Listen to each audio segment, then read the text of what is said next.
Há um tempinho eu fiz um vídeo sobre Dark Romance e eu já achei maluquice suficiente a romantização de psicopata e bandido mafioso. Porque eu tô cansada. Lava a roupa é qualquer hora. Oxe, você vai lavar agora, rapaz. Eu vou aqui, eu quiser. A roupa tá tudo suja. Só que eu acabei descobrindo algo um pouco mais assustador que Dark Romance. Realmente existe. Monster Romance é um subgênero popular de fantasia barra romance paranormal que apresenta relações íntimas entre protagonistas humanos e seres não humanos. Então basicamente é uma relação entre um humano e um monstro. Dentro da indústria cinematográfica, a gente encontra algumas obras famosas que se encaixam no tema de Monster Romance, como Crepúsculo. Os caras é literalmente vampiro e lobo, então não tem nem pra onde fugir. E até a Bela e a Fera se encaixam nisso. Eu já vi até pessoas falando que se decepcionaram quando a fera volta a ser um príncipe. Elas preferem aquela fera gigante. E isso é um pouco preocupante. Mas vampiros, lobisomens e alienígenas com características humanas é só a pontinha do iceberg. A parte mais aceitável do gênero, a coisa pega mesmo quando a gente vai se aprofundando ainda mais na história. Porque assim como no Dark Romance, o romance carnal é bem explícito. E pra mim a coisa começa a ficar mais preocupante quando chegamos em cenas como essa.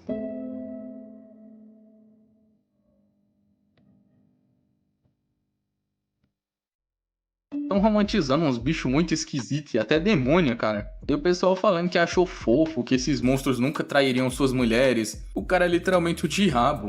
Ele traiu Deus e a pessoa achando que não vai trair ela é até engraçado. Mas dando uma analisada, eu percebi que as pessoas sentem esse tipo de atração por esses monstros pelo cuidado, respeito, atenção, a proteção e fidelidade. Isso de acordo com algumas pessoas pelos comentários dos vídeos. Mas dando um Google a gente vê que o que atrai muitas mulheres para esses romances é a honestidade emocional. Monstros não foram feitos para serem atraentes ou impressionantes. Eles não podem contar com charme ou aparência para serem amados. Por causa disso a história se desloca naturalmente para quem eles são por dentro. O amor deles parece intencional. Realmente eu acho que Satanás tem um bom coração e realmente te ama. E também não é raro achar pessoas falando que querem esse tipo de parceiro e relacionamento. O que já chega a ser um pouco preocupante, já que mesmo se existissem esses monstros, eles provavelmente não teriam essas qualidades. No mínimo ele te rebentaria em alguns pedaços. Mas se aprofundando ainda mais no gênero, a gente acha algumas histórias como O Boi Leiteiro e a Fazendeira Virgem, que é sobre um boi humanoide e uma fazendeira. E como é mais 18, acho que você já deve imaginar o que rola durante a história, né? Eu não li, mas eu vi vídeos de pessoas que leram e já foi o suficiente. Eu acho que chega a ser um pouco mais aceitável quando a figura de monstro é mais humanizado. Os vampiros, os lobisomens, os alienígenas. Eu entendo a Bella ter interesse no Edward, a Alicent gostar do Scott e até a Lois Lane se casar com o Superman. Afinal, eles são basicamente seres humanos com algumas coisinhas a mais. Mas eu não consigo entender quando alguém tem interesse em um alienígena no naipe de um xenomorfo ou do Predador. Ou em alguns casos, como um humanoide metade aranha de 4 braços com essa cara esquisita. Isso deve ser o pesadelo pra quem tem aracnofobia. E tem umas histórias que a mina teve um filho com esse bicho, desafiando todas as leis da biologia. Se eu encontro um negócio desse em uma floresta, eu só peço pra ser desvivido rápido. Eu nunca pensaria em ter um romance com um trem desse, nem que fosse fêmea. Tipo, cara, é uns bichos muito bizarros. Eu tenho certeza que se a pessoa visse isso pessoalmente, ela devia ter um piripaque.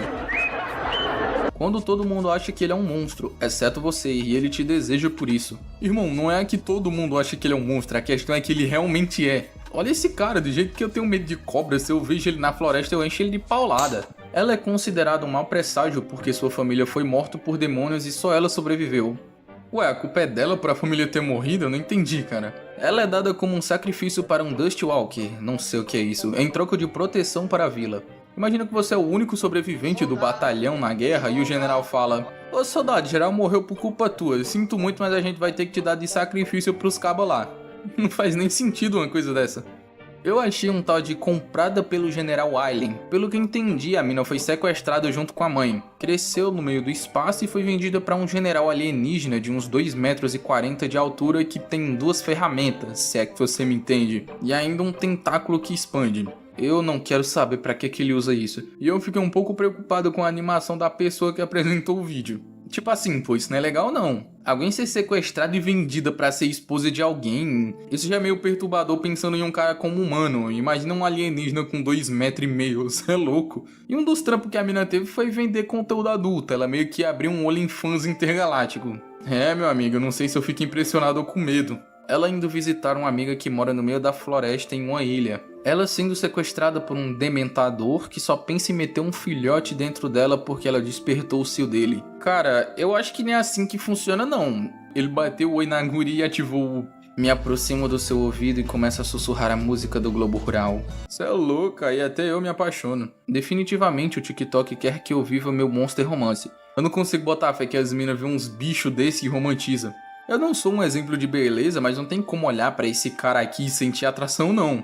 E o pior é que essas histórias têm um romance muito explícito, então o tipo de atração que eu vejo a pessoa comentar é meio preocupante. Mas quem sou eu pra não julgar, né? Eu aceitei você como minha oferenda e estou te levando de volta para minha cabana na floresta para fazer de você minha noiva. Tá bom, se você olhar pra isso daqui e sentir algum tipo de sentimento romântico, provavelmente é uma síndrome de Estocolmo. É humana no meio dos centauros comendo a fruta sagrada e achando que nada iria acontecer. De repente a fruta começa a brilhar e isso significa que ela terá que casar com o rei dos centauros. Ixi, o Mr. Bean se ferrou, vão passar o ruim nele. Pois é, analisando vários vídeos eu percebi que é bem melhor eu ficar com meus doramas de romance. E pelos comentários dá pra ver que é perigoso a leitura, porque o que eu mais vi foi gente dizendo que não lia se rendendo depois de começar a consumir esse tipo de livro, então... Mano, na dúvida lê um Harry Potter. Quando a parceira predestinada do Alpha implora e ele finalmente prato na forma de lobisomem também. Cara, vendo esse tipo de coisa aqui eu tenho certeza que alguém deve shippar Chapeuzinho Vermelho com o lobo. E isso me assusta. Eu achei um tipo de fanfic da April com o Rafael, e isso é muito errado, né? Todo mundo sabe que a April é mina do Donnie, não dá pra ter um talarico no grupo não. Bom, tem muito conteúdo desse tipo, mas não o suficiente pra trazer mais vídeos desse tema. E graças a Deus, eu não tô nem um pouco afim de continuar vendo isso. Então obrigado por assistir até aqui e a gente se vê no próximo vídeo e tamo junto!